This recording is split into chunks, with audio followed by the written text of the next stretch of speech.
Hey, it's Patrick, and I'm here today to talk to you about S&S Flywheel Assemblies. Now, S&S was founded in 1958 by George Smith when he was racing his knucklehead and he needed some hot rod parts and there were none available. So George started making them at home in his basement, and he was so successful at it, other racers started to come into him for those hot rod parts, and S&S was born.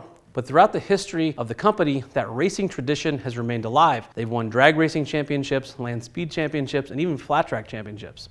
The best part about that is we get that trickle-down technology for our street bikes in things like this flywheel assembly. These flywheel assemblies are from Milwaukee 8 powered Harley Davidsons. And what that means is 2017 and up Harley Davidson touring bikes and 2018 and up Harley Davidson softail models. This is for basically the ultimate hot rod setup. You're looking to build horsepower in your engine, you've done cams, you've tried a big bore, maybe some cylinder head stuff. This is the next and final step. These do two things. One, they allow more displacement in the engine, and they're much, much stronger than stock. So they come in a 4 3/8, a 4 1/2, and a 4 5/8 stroke. And what that means is that actually moves the piston farther up and down in the cylinder, creating a bigger volume where you get the numbers that we're looking for, like 124-inch motor, 128-inch motor, or 131-inch motor, depending on the piston that you pair it with. It's going to get you that size of engine. Now, I mentioned the strength.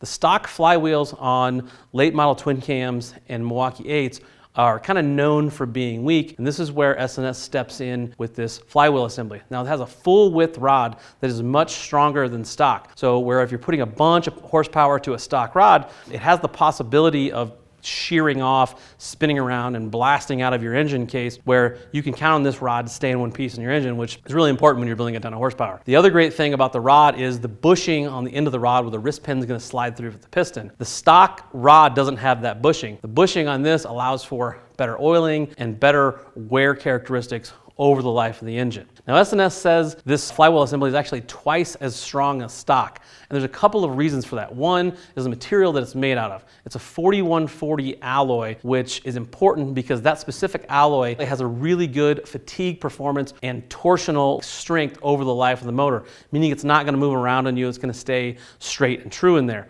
And speaking of straight and true, kind of the biggest knock on those late model flywheels is the shift. The two halves of the flywheel here will actually shift a little bit. And why that's really, really bad is that your pinion shaft spins around and activates that cam in your motorcycle will get really, really wonky. Instead of sitting and spinning, it'll run like an oval and it really tears things up.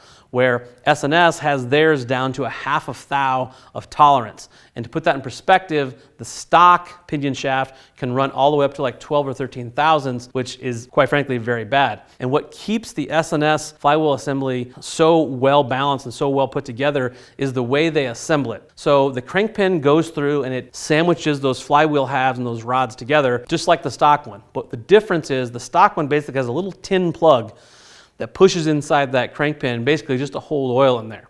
S&S takes a piece of tool steel that's a little bit bigger than that crank pin, and they shove it through the middle of that crank pin. And when I say shove it, they use a press that generates somewhere between 70 and 100,000 pounds to push that through there, and it swells that crank pin up in there, makes it very, very tight, and that's why those flywheels won't shift over time no matter how much horsepower you throw at them. The other nice thing is these things are balanced to S&S pistons.